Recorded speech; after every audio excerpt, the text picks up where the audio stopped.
ان اللہ مع الصابرین، اللہ تعالیٰ صبر کرنے والوں کے ساتھ ہے۔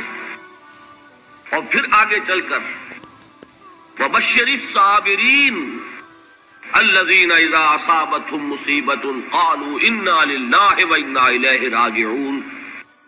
اے نبی بشارت دیجئے، خوشخبری دیجئے ان صبر کرنے والوں کو کہ جن پر جب بھی کوئی تکلیف یا مصیبت نازل ہوتی ہے تو کہتے ہیں کہ ہم اللہ ہی کے ہیں اور اللہ ہی کی طرف ہمیں لوٹ جانا ہے۔ صبر کا مفہوم ہے اپنے آپ کو تھامنا، روکنا، برداشت کرنا، تحمل کرنا، اور جو بھی اپنا ایک طے شدہ مقصد ہے کسی بھی مخالفت سے بددل ہوئے بغیر، کسی بھی تکلیف یا مصیبت سے ہراساں ہوئے بغیر اس کی طرف پیش قدمی کیے چلے جانا۔ بڑی سخت سردی پڑ رہی ہے، فجر کا وقت ہے، گرم پانی کا اہتمام نہیں ہے، اب اس وقت فجر کی نماز کے لیے اٹھنا، ٹھنڈا پانی اگر ہے تو وضو تو کرنا ہوگا، اس ٹھنڈے پانی سے وضو کرنا، اس وقت لحاف سے نکلنا ہی بہت مشکل، ٹھنڈے پانی سے وضو کرنا اور مصیبت۔ یہ جب تک انسان میں صبر کا مادہ نہ ہوگا ممکن ہی نہیں۔ اس کو کہیں گے صبر علی الطاعہ، اطاعت پر صبر کرنا۔ ناگواری محسوس ہو رہی ہے لیکن اس ناگواری کو برداشت کرتے ہوئے انسان اللہ کے حکم کے اوپر جمع رہے، اللہ کے حکم پر عمل کرے۔ یہ کیا ہے؟ یہ صبر ہے۔ اگر یہ صبر نہیں ہے تو ظاہر بات ہے کہ انسان اللہ کے اس حکم پر عمل نہیں کر سکے۔ صبر کا مادہ نہیں ہوگا تو آپ کام نہیں کر سکیں گے۔ اور اسی کا ایک دوسرا رخ ہے، جب آپ دعوت حق کے لیے کھڑے ہوں گے پہلا قدم کیا آتا ہے؟ استہزاء، تمسخر، مذاق اڑانا، جس کی میں مثال اب دینا چاہتا ہوں محمد الرسول اللہ صلی اللہ علیہ وسلم کی شخصیت سے۔ دیکھیے ہم کیا اور ہماری بساط کیا، ہم کیا مبلغ ہوں گے، کیا داعی ہوں گے، ہمارے اپنے دامن پر داغ ہوتے ہیں، لیکن یہ کہ محمد الرسول اللہ کے دامن پر کوئی داغ تھا؟ ان کو تو سارے مکے والے الصادق الامین کہتے تھے، نہایت محبوب شخصیت تھے، ان کے لیے تو جا صادق، جا الامین یہ الفاظ سننے میں آتے تھے، آنکھوں کا تارا۔ لیکن جب آپ نے دعوت اب شروع کی، اب قرآن مجید میں دیکھیے کسی نے کہا مجنون ہو گئے، دماغ خراب ہو گیا، پاگل ہو گئے، اجی شاعر ہیں، کچھ شعر توڑ لیتے ہیں، ہم پر بہت جماتے ہیں۔ کسی نے کہا ساحر ہے، کچھ جادو سیکھ لیا ہے۔ یہاں تک کہ ایسے بدبخت بھی پیدا ہوئے، قرآن میں ہے ساحر کذاب، سحر کرنے والا جادوگر نہایت جھوٹا۔ یہ الفاظ کہے جا رہے ہیں کس کی شان میں؟ محمد الرسول اللہ صلی اللہ علیہ وسلم۔ قرآن میں نقل کیا گیا یا ایھا الذی نزل علیہ الذکر انک لمجنون۔ کبھی آپ نے اس کا ترجمہ سوچا؟ ہے وہ شخص، دیکھیے تصور کیجئے حضور جا رہے ہیں، تشریف لے جا رہے ہیں، کسی دعوت میں ہے، تبلیغ میں، یا ویسے ہی تشریف لے جا رہے ہیں، اور کوئی ایک جمگھٹا ہے لوگوں کا، ادھر سے فقرہ آتا ہے، تیر کی طرح لگتا ہے دل میں جا کر محمد کے صلی اللہ علیہ وسلم۔ ہے وہ شخص جس کا یہ خیال ہے کہ اس پر کوئی ذکر نازل ہو رہا ہے، ہمارے خیال میں تو تمہارا دماغ خراب ہو گیا ہے۔ یا ایھا الذی نزل علیہ الذکر انک لمجنون، کہا کہ نہیں کہا؟ اور یہ نہ سمجھیے کہ حضور صلی اللہ علیہ وسلم کے قلب مبارک کو تکلیف نہیں ہوتی تھی۔ میں قرآن سے ثابت کروں گا، میں کہیں کوئی کہانیاں بیان نہیں کرنا چاہتا۔ قرآن نے کہا ہے وَلَقَدْ نَعْلَمُ أَنَّكَ يَضِيقُ صَدْرُكَ بِمَا يَقُولُونَ۔ اے نبی ہمیں خوب معلوم ہے صلی اللہ علیہ وسلم کہ جو کچھ یہ لوگ کہہ رہے ہیں اس سے آپ کا سینہ بھجتا ہے، یہ جو گھٹن ہوتی ہے، صدمہ ہوتا ہے۔ انک یضیق صدرک بما یقولون، ہمیں خوب معلوم ہے کہ جو کچھ یہ باتیں آپ کو سننی پڑ رہی ہیں، یہ کڑوی کسیلی باتیں، یہ جو فقرے چست ہو رہے ہیں، استہزاء ہو رہا ہے، تمسخر ہو رہا ہے۔ سورہ ہجر میں ہے، ایک جگہ کھڑے ہوئے لوگ قرآن کا مذاق اڑا رہے ہیں، بھائی فلاں آیت تم لے جانا، فلاں آیت میری ہوگی، اس کے ٹکڑے کر رہے ہیں، اس کے ٹکڑے حصے بکھرے کر کے قیمہ بنا کر ان آیات کا تمسخر اڑا رہے ہیں۔ ایک جگہ قرآن مجید میں مذکور ہے کہ فرشتوں کا مذاق اڑ رہا ہے۔ بھائی یہ دیکھو، محمد نے کہا ہے صلی اللہ علیہ وسلم کہ جہنم پر تو کل 19 فرشتے ہیں، علیہا 19 قرآن میں آیت نازل ہوئی۔ ایک پہلوان کہتا بھائی 10 کو تو میں سنبھال لوں گا، باقی 9 کا تم انتظار کر لو۔ یہ باتیں آ رہی ہیں حضور کے کانوں میں۔ کلام الہی کے ساتھ کیا سلوک ہو رہا ہے، مجھ پر کیا فکرے چست کیے جا رہے ہیں، مجھ پر جس طریقے سے استہزاء اور تمسخر کا رویہ اختیار کیا گیا ہے، دل بھچ رہا ہے، دل میں صدمہ ہے۔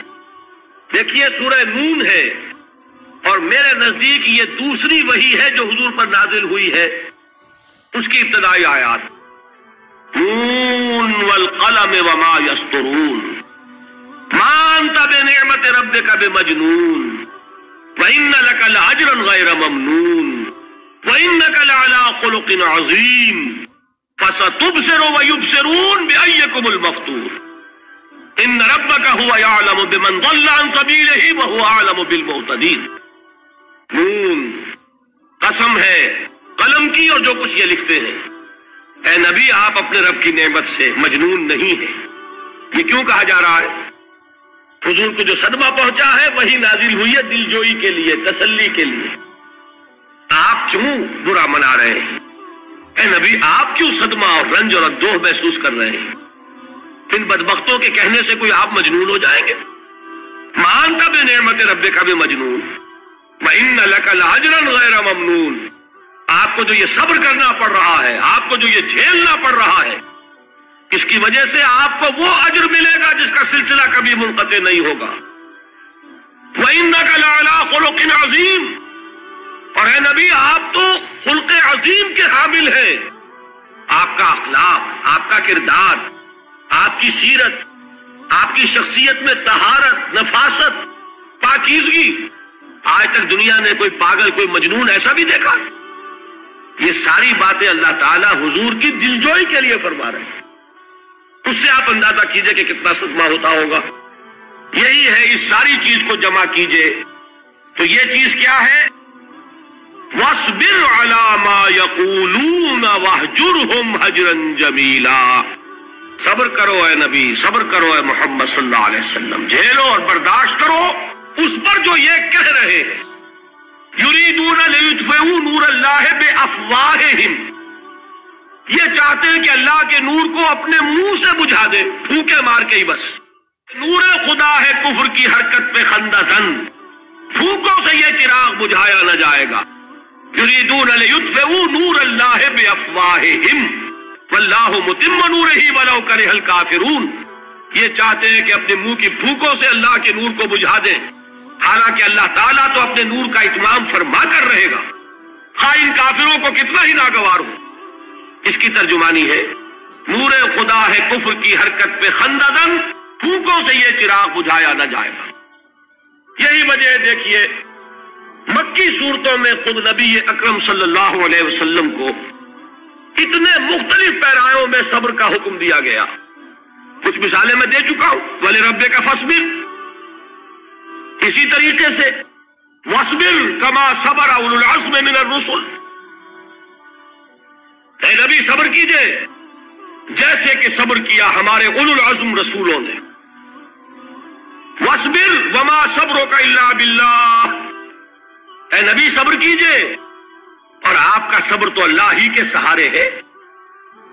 وَاصْبِرْ لِحُکْمِ رَبِّكَ، یہ سورہ نون جس کی ابتدائی آیات میں نے آپ کو سنائی، نون والقلم وما یسطرون ما انت بنعمت ربک بمجنون، اس کا اختتام کیا ہوتا ہے؟ وَاصْبِرْ لِحُکْمِ رَبِّكَ وَلَا تَكُنْ كَصَاحِبِ الْحُوتِ إِذْ نَادَىٰ وَهُوَ مَكْظُومٌ، اے نبی صبر کیجئے اپنے رب کے فیصلے کا، انتظار کیجئے اور اس مچھلی والے کے مانند نہ ہو جائیے۔ مچھلی والا کون؟ حضرت یونس علیہ السلام۔ مچھلی والے نے اپنے دینی حمیت اور غیرت جو تھی اس کی وجہ سے اللہ کے حکم کا انتظار نہیں کیا، اپنی قوم کو چھوڑ کر چل دیے۔ نبی کا، رسول کا یہ معاملہ ہوتا ہے، جیسے کہ آپ کو معلوم ہے کوئی افسر ہے کسی حکومت کا، وہ اپنی پلیس آف ڈیوٹی کو نہیں چھوڑ سکتا، he must stick to his place of duty. بڑے افسر کے لیے تو یہ بہت بہت اہم بات ہے۔ تو اے رسول، جہاں آپ کو ہم نے تعینات کیا ہے آپ وہاں سے ہل نہیں سکتے کہ ذرا مخالفت ہوئی، لوگوں نے فکرے چست کیے اور آپ کہیں اور چل دیے، دفع ہوئے، یہ بات نہیں سننا چاہتے، میں کسی اور کو سناؤں گا۔ ہو سکتا ہے نا، ہم تو کرتے ہیں نا یہ، اس لیے کہ ہمیں تو اللہ نے کہیں تعینات تو نہیں کیا نا۔ اگر ایک جگہ کے لوگ بات نہیں سنتے، چلو بھائی ہم کہیں اور جائیں گے، وہاں بات سنائیں گے۔ لیکن رسول کا معاملہ ہوتا ہے جو اس کی پلیس آف اپوائنٹمنٹ ہے، he cannot leave his place without the express permission of اللہ سبحانہ و تعالی۔ آپ نے یہ سنا ہوگا، سیرت کی تقاریر میں پڑھا ہوگا کہ مدینہ کی طرف ہجرت کی اجازت حضور نے تمام صحابہ کو دے دی، خود منتظر رہے جب تک کہ اللہ کی طرف سے اجازت نہیں آ گئی۔ حضرت ابوبکر پوچھتے رہتے تھے حضور اجازت آ گئی کہ نہیں؟ نہیں ابھی نہیں آئی۔ حضور اذن آ گیا؟ نہیں آیا، ابھی نہیں آیا۔ حبشہ کی طرف سب کو بھیج دیا، اجازت دے دی جو جانا چاہے چلا جائے۔ حضور کی صاحبزادی جو حضرت عثمان کے نکاح میں تھی وہ بھی ہجرت کر رہی ہے، لیکن حضور تو نہیں گئے۔ رسول نہیں چھوڑ سکتا اپنی جگہ کو، یہاں تک کہ تمام تقریباً صحابہ چلے گئے، حضور رہ گئے، حضرت ابوبکر رہ گئے، حضرت علی رہ گئے، اور حضرت ابوبکر پوچھ رہے ہیں بار بار اجازت آئی یا نہیں؟ نہیں ابھی نہیں آئی۔ حضرت عائشہ نے واقعہ بیان کیا کہ ایک روز اچانک دوپہر کے وقت ہم نے دیکھا کہ حضور نے اپنے پورے جسم کو ڈھانپا ہوا ہے، چہرے کو بھی کپڑے میں ڈھانکا ہوا ہے اور تشریف لا رہے ہیں۔ یہ اس میں تعجب کی بات یہ کہ عرب میں آج بھی آپ کو معلوم ہے کہ یہ چیز جو ہے ان کی روایات کے خلاف ہے کہ دوپہر کے وقت کوئی کسی سے ملنے جائے۔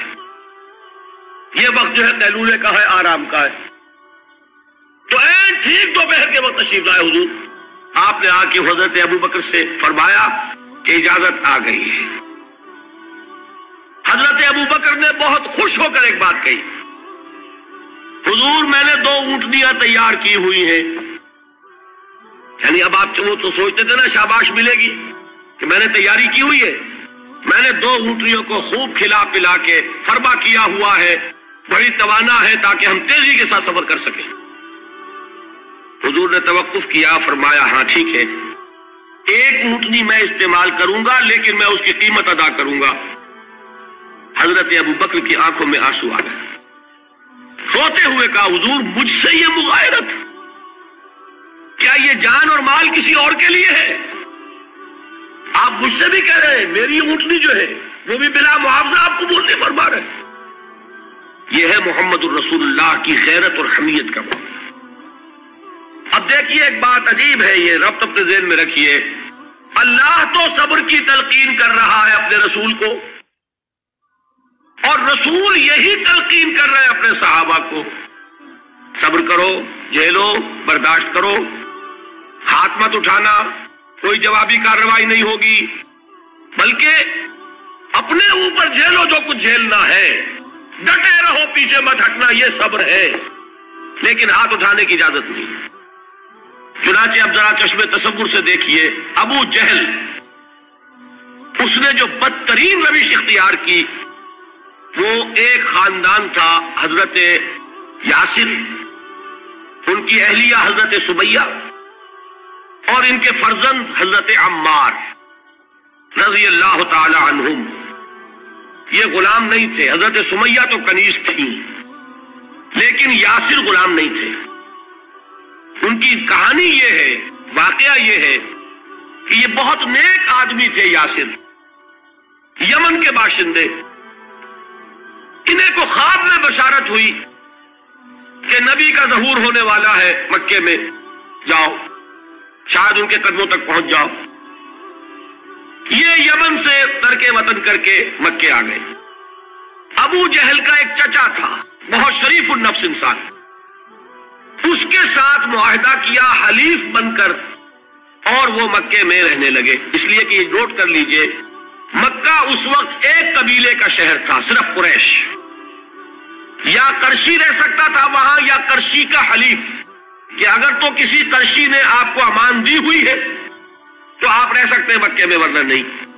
یا تیسرے قرشی کا غلام، غلام تو ملکیت ہی ہے اس کی، جیسے بھیڑ بکری ہے کسی قرشی کی اسی طرح اس کے غلام ہے۔ یہ تین کیٹیگریز تھی انسانوں کی مکے میں۔ اسی کو نوٹ کیجئے کہ جو بیچارے غلام تھے وہ سب سے زیادہ ستائے گئے، اس لیے کہ غلاموں کے تو حقوق ہی کوئی نہیں تھے۔ بلال غلام تھے، ابو فقی غلام تھے، زنیرہ ایک کنیز تھی، ان کو جو ماریں پڑی ہیں اس کا آپ کو معلوم ہے۔ حضرت بلال کے ساتھ جو کچھ امیہ ابن خلف نے کیا، کہ جس طریقے سے کہ حیوانوں کی لاشیں جو ہے کھینچ کر گھسیٹ کر لے جائی جاتی ہیں، ان کی گردن میں رسی ڈال کر گھسیٹتے، اسی طریقے سے حضرت بلال کے گردن میں رسی ڈال کر پھر دوپہر کے وقت مکے کی سنگلاخ گلیوں کے اندر گھسیٹا جاتا تھا۔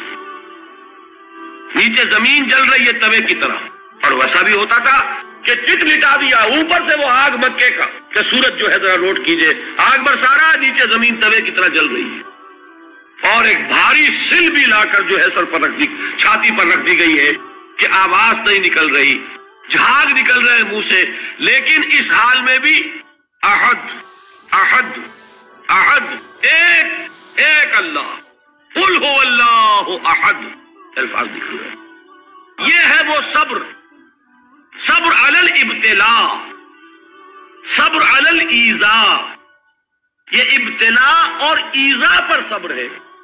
جھیلو، برداشت کرو، اس توحید پر قائم رہو، محمد کی رسالت کے اقرار کرتے رہو صلی اللہ علیہ وسلم، لیکن ہاتھ نہیں اٹھانا۔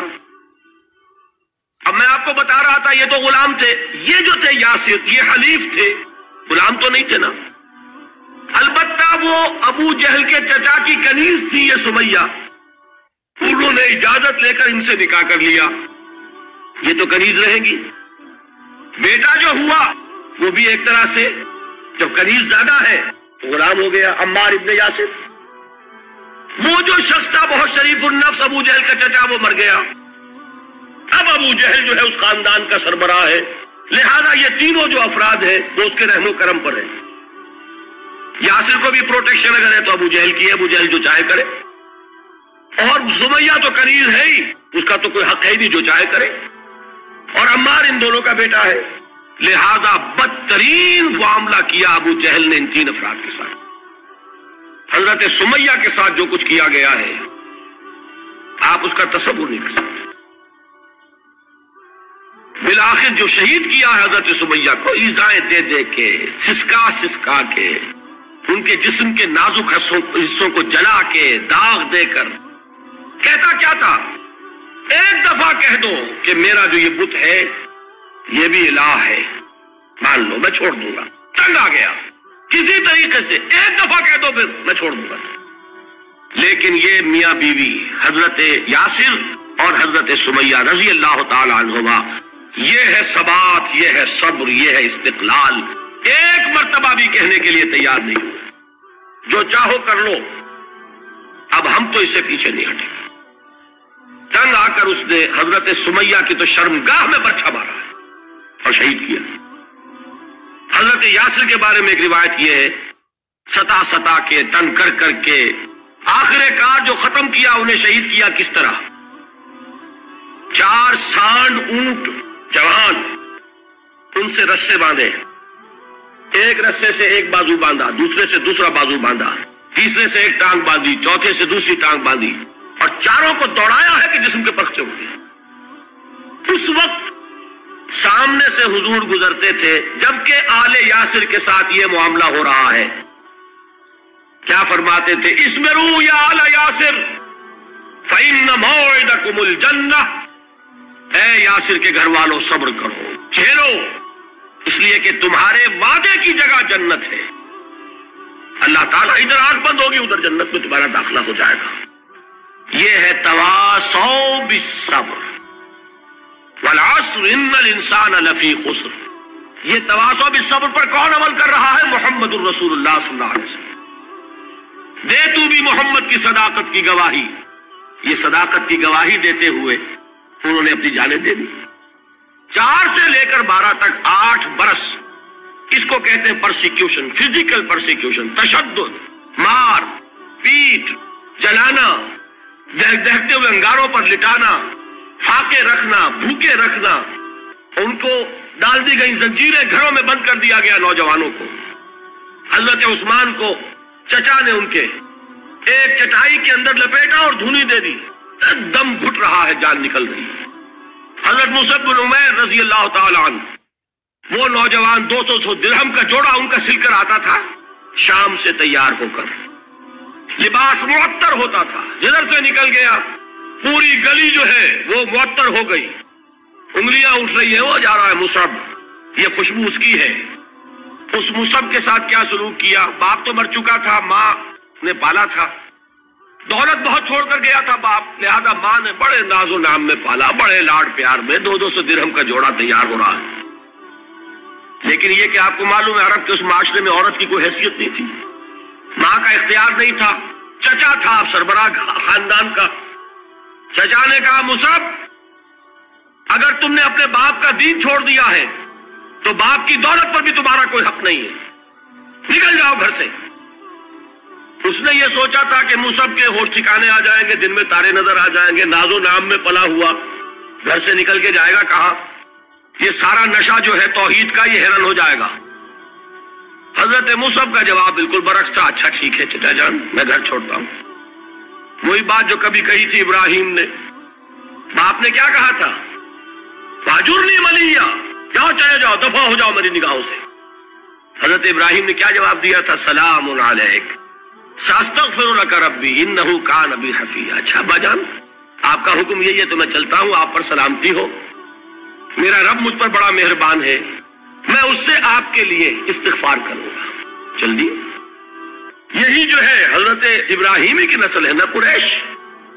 آج ابراہیم کے ایک بیٹے کے ساتھ وہی معاملہ ہو رہا ہے مصعب کے ساتھ، اور مصعب چلنے کے لیے تیار ہو گئے۔ چچا نے سوچا، میں سمجھتا تھا کہ ہوش ٹھکانے آ جائیں گے، یہ تو تیار ہو گیا نکلنے کے لیے۔ غصے میں آ کے اگلی بات کہی، یہ کپڑے جو پہنے ہوئے تم نے یہ بھی اسی مشرک باپ کی کمائی کے ہیں، اتارو ان کو۔ وہی کپڑے اتارے، مادر زاد برہنہ گھر سے نکالے گئے۔ ماں کے پاس پہنچے، ماں نے آنکھوں پر ہاتھ رکھے، مصعب کیا ہوا؟ ماں سے کہتے ہیں کہ ماں میں موحد ہو گیا، اور وہاں سے گئے، پھر حضور کی خدمت میں کپڑے کہیں سے مانگے ہوں گے۔ یہ مصعب ہیں 200 درہم کا جوڑا پہننے والے۔ جب حضور پر مدینے کے 12 افراد ایمان لائے تھے، بیعت عقبہ اولا ہوئی، انہوں نے کہا کہ حضور ہمیں کوئی شخص اپنا ایسا شاگرد دیجئے جو ہمیں قرآن پڑھا سکے۔ حضور نے حکم دیا مصعب جاؤ، اب مدینے جاؤ، یثرب جاؤ، یثرب والوں کو قرآن پڑھاؤ، انہیں تبلیغ کرو۔ مصعب گئے ہیں وہاں، 1 سال کی کمائی 75 افراد لا کر حضور کے جھولی میں اگلے سال ڈال دیے کہ حضور یہ میری 1 سال کی کمائی ہے، 72 مرد 3 عورتیں۔ بہرحال وہ مصعب بن عمیر ہے جو غزوہ احد میں شہید ہوئے، اور جب شہید ہوئے تو ان کے جسم پر صرف ایک چادر تھی۔ یہی چیزیں ہیں اصل میں کہ جو ہمارے دلوں کو منور کرنے والی ہے نور ایمان سے۔ وہ علم بردار تھے غزوہ احد میں، جھنڈا مسلمانوں کا ان کے پاس تھا۔ ایک ہاتھ پر ایک شانے پر وار پڑا، ہاتھ کٹ گیا، دوسرے سے تھاما، دوسرے پہ کٹ گیا، اب دونوں حصوں کے بچے ہوئے ٹکڑوں سے جھنڈے کو تھاما، گرنے نہیں دیا، یہاں تک کہ شہید ہو گئے۔ گرے ہیں تو جھنڈا گرا ہے۔ شکل میں حضور سے بہت مشابہ تھے، خبر اڑ گئی کہ محمد شہید ہو گئے صلی اللہ علیہ وسلم۔ یہ مصعب بن عمیر کا واقعہ ہے۔ جب ان کو اب دفن کرنے کا وقت آیا، اور شہید کے لیے کفن جو ہے اس کا وہی لباس ہوتا ہے جو شہادت کے وقت ہو، حضور کے سامنے ایک پرابلم پیش کیا گیا۔ حضور مصعب کے جسم پر تو ایک چادر تھی، اور وہ چادر بھی اتنی چھوٹی ہے، یعنی 2 گز کی چادر بھی نہیں ہے، اس سے اگر سر ڈھانپتے ہیں مصعب کا تو پیر کھل جاتے ہیں، پیر ڈھانپتے ہیں تو سر کھلتا ہے، کیا کریں؟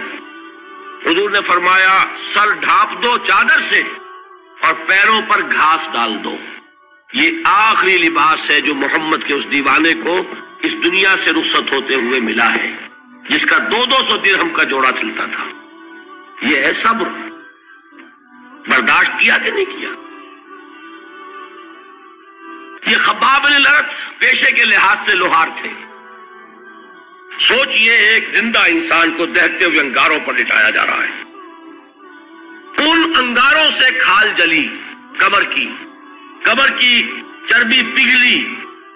اس پگھلنے والی چربی سے وہ انگارے ٹھنڈے پڑے. یہ سب کچھ جھیل رہا ایک شخص. سوچنے والوں نے سوچا نہیں ہوگا کیا جرم تھا ان کا.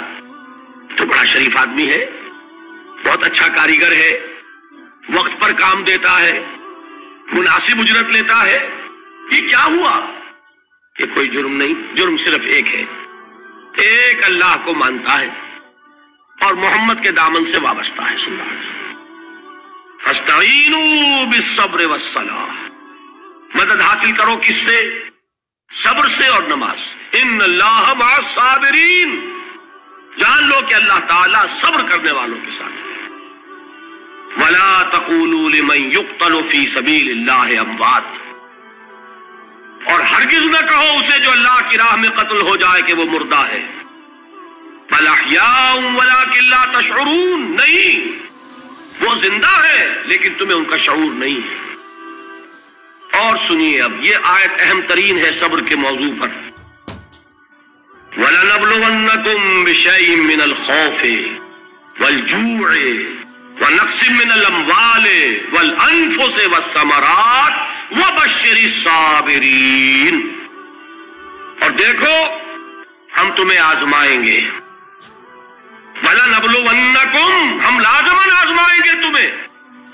بِشَيْءٍ مِّنَ الْخَوْفِ, خوف کی کیفیت طاری کر کے. والجوع, بھوک, فقر اور فاقہ. ونقص من الاموال, مالی نقصان. والانفس, جانی نقصان. والثمرات, اور ثمرات, پھلوں اور میووں کا نقصان. میرے نزدیک یہاں پر ثمرات کا مفہوم ایک اور بھی ہے. ایک تو صاف تھا کھجور کی فصل تیار ہے, غزوہ تبوک جانے کا حکم مل گیا, کون اتارے گا؟ اور کھجور وقت پر اتری نہیں, برباد ہو جائے گی. یہ ہو رہا ہے نا میووں کا نقصان. اور میرے نزدیک یہاں یہ بھی ہے, بسا اوقات بہت سی محنتوں کا نتیجہ انسان دیکھتا ہے کہ ضائع چلا گیا. میں نے 10 سال محنت کی, حاصل کوئی نہیں نکلا. یہ ثمرات کیا ہے؟ محنتیں, محنتوں کے ثمرات کا ضیاع. کوشش آپ نے کی, قسمت کی خوبی دیکھیے, ٹوٹی کہاں کمن, 2-4 ہاتھ جب کے لبے بام رہ گئے. Be prepared. ایک شاعر کے یہ اشعار ہیں, یہ فصل امیدوں کی ہمدم اس بار بھی غارت جائے گی. سب محنت صبح شاموں کی اب کے بھی اکارت جائے گی. میرے نزدیک یہ ثمرات کا جو لفظ یہاں آیا ہے, ونقص من الاموال والانفس والثمرات, سب محنت صبح شاموں کی اب کے بھی اکارت جائے گی.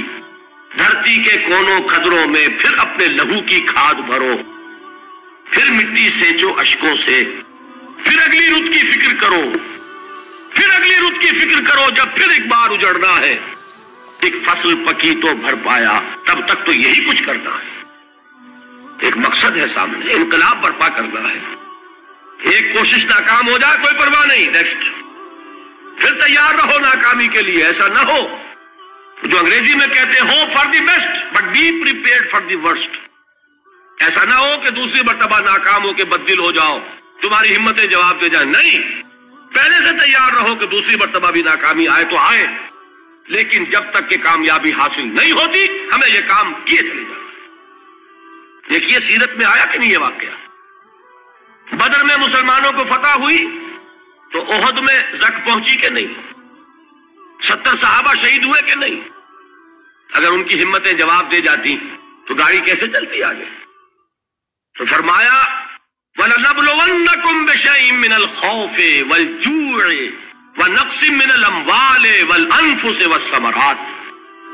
ہم تمہیں لازماً آزمائیں گے خوف کی کیفیت سے, فقر و فاقے کی کیفیت سے, بھوک سے, جان کے نقصان سے, مال کے نقصان سے, محنتوں کے حاصل کے ضائع ہو جانے سے. وَبَشِّرِ الصَّابِرِينَ, اور اے نبی بشارت دیجئے صبر کرنے والوں کو.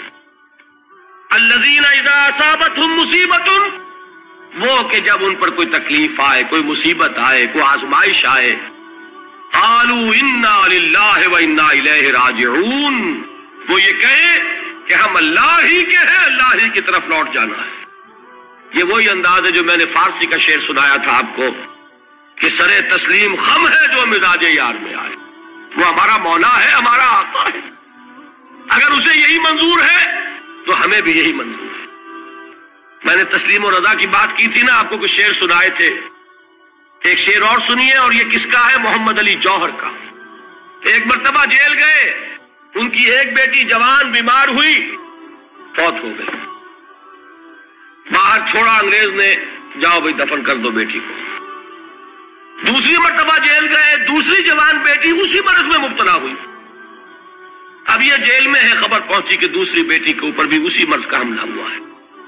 ایک نظم لکھی ہے جس کا آخری شعر یہ ہے، تیری صحت ہمیں منظور ہے لیکن اس کو نہیں منظور تو پھر ہم کو بھی منظور نہیں۔ یہ جب تک یہ کیفیت نہ ہو اس میدان میں آدمی ثابت قدم نہیں رہ سکتا کہ میرے رب کو اگر یہ منظور ہے تو یہی مجھے منظور ہے، اور تیری صحت ہمیں چاہیے تو ضرور لیکن ہمارے رب کو منظور نہیں تو ہمیں بھی منظور۔ راضی برضائے رب، فبشر الصابرین الذین اذا اصابتهم مصیبۃ قالوا انا للہ و انا الیہ راجعون۔ نہ شود نصیب دشمن کے شود ہلاک تیغت، سر دوستہ سلامت کے تو خنجر آزمائی۔ اولئک علیہم صلوات من ربہم ورحمہ، یہی ہے وہ لوگ جن پر ان کے رب کی طرف سے عنایتیں ہیں اور رحمتیں ہیں۔ وَأُولَٰئِكَ هُمُ الْمُهْتَدُونَ، اور یہی ہے وہ لوگ جو کامیاب ہونے والے ہیں، ہدایت پانے والے، ہدایت یافتہ۔ وَالصَّابِرِينَ فِي الْبَأْسَاءِ وَالضَّرَّاءِ وَحِينَ الْبَأْسِ، اور صبر کرنے والے، اصل نیکی ان کی ہے، جسمانی تکلیفوں میں صبر کرنے والے، فقر اور فاقے میں صبر کرنے والے، اور جنگ کے وقت صبر کرنے والے۔ اولئک الذین صدقوا واولئک هم المتقون، یہ ہے وہ لوگ جو صبر کرنے والے ہیں، یہ ہے جو سچے ہیں، جو اپنے دعوے میں نیکی کے اور ایمان کے صادق ہیں، اور یہی وہ لوگ ہیں جو متقی ہیں۔ اللہ تعالیٰ نے کیسے کیسے مسلمانوں سے کہا، مسلمانوں تمہیں زک پہنچی ہے تو انہیں بھی تو پہنچی تھی، ان کے 70 نہیں مارے گئے تھے بدر میں، ان کے حوصلے جو ہیں وہ تو پست نہیں ہوئے، وہ اگلے سال آ گئے تم پر چڑھائی کر کے، تم کیوں اتنا برا مان رہے ہو؟ تمہارے دل اتنے زخمی کیوں ہو گئے؟ تمہیں تکلیف پہنچتی ہے تو انہیں بھی پہنچتی ہے۔ اپنی غیرت جو ہے ہمیں ذرا اس کا جائزہ لینا چاہیے۔ لوگ باطل نظریات کے لیے کتنی قربانیاں دے رہے ہیں، لوگ باطل چیزوں کے فروغ کے لیے کتنی محنتیں کر رہے ہیں۔ جیسا کہ میں نے ابھی کہا تھا، اسی غیرت کو چیلنج کرنے کے لیے، ذرا آپ کی حمیت دینی کو جوش دلانے کے لیے، قادیانی نوجوان کتنی تعداد میں اپنے آپ کو دین کے لیے وقف کرتا ہے، اور آپ کتنے نوجوان ہیں جو اپنے آپ کو دین کے لیے وقف کر دیں، اور ہوں وہ کھاتے پیتے گھرانوں کے لوگ۔ یہ نہیں ہے کہ اگر کوئی اور کام نہیں کر سکتا تو پھر یہ ہے کہ وہ دین کے کام میں لگ جائے۔ باصلاحیت لوگ، کھاتے پیتے لوگ، ذہنی استعداد رکھنے والے لوگ، اونچے گھرانوں کے لوگ وہ وقت کریں اپنے آپ کو دین کے لیے، اس کے بغیر کیسے باہر آ جائے گی، کیسے رونق آ جائے گی؟ تو دنیا میں باطل نظریات والے جو ہیں، یہ بات کہی گئی ہے، مسلمانوں تم اگر توحید کے لیے لڑ رہے ہو، دیکھتے نہیں ابو جہل کو، اس نے گردن کٹوائی ہے شرک کے لیے، شرک کے لیے گردن کٹوائے، اور تم توحید کے لیے گردن کٹوانے کو تیار نہ ہو۔ اس نے گردن کٹوائی کہ نہیں کٹوائی؟ اور کس طرح کٹوائی ہے؟ کیونکہ بڑا متکبر قسم کا، فرعون قسم کا شخص تھا، جب گردن کاٹنے لگے تو کہتا ہے ذرا نیچے سے کاٹنا، تاکہ جب تم نیزے کے اوپر چڑھاؤ میرے سر کو تو اونچا نظر آئے، معلوم ہو سردار کا سر۔ وہ بدبخت مرتے ہوئے بھی جو اس کی کیفیت تھی نا، اس کو ذہن میں رکھیے۔ تو یہ اس لوگوں نے قربانیاں دی، جانیں دی، تو فرمایا اگر تم ان سے زیادہ قربانی نہیں دو گے، جو نوٹ کر لیجئے اس کو، مجرد اگر حق کو غالب کرنا اللہ کے ذمے ہو تو آنے واحد میں غالب کر دے گا، تمہیں تکلیف ہی دینے کی ضرورت نہیں۔ سمجھ رہے؟ کیا اللہ کے مقابلے میں کوئی باطل کی طاقت ٹھہر سکتی ہے؟ یہ تمہارے ایمان کا امتحان ہے، یہ تمہارے خلوص کی آزمائش ہے، یہ تمہارے امتحان کا ثبوت درکار ہے کہ اللہ تعالیٰ دیکھنا چاہتا ہے تم اس کے لیے اپنی جانیں قربان کرنے کو تیار ہو کہ نہیں، تم اس کے لیے تن من دھن لگانے کو تیار ہو کہ نہیں۔ اور یہ جان لو کہ اگر کفار اور مشرکین اور ملحدین اور باطل نظریات والے وہ جو کچھ قربانیاں اپنے باطل نظریات کے لیے دے رہے ہیں ان سے زیادہ اگر تم نہیں دو گے تو حق غالب نہیں ہوگا۔